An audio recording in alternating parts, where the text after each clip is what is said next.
Some of y'all are alcoholics. I am not prepared to split this bill with you. You have your barbecue sauce, old fashions. You have your.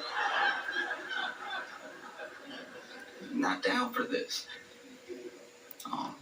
Because everybody's having some money troubles right about now. I mean, from all different ways, people are getting squeezed in lots of different directions, you know.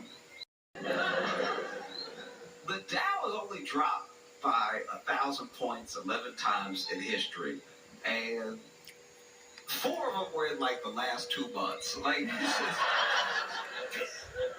this is very bad. If this were a roller coaster, this would be the part of the ride where your neck breaks. Like it's just. Engineers don't build this way. This is not safe. And you see it through the tariffs. I've talked about it before, but those people on the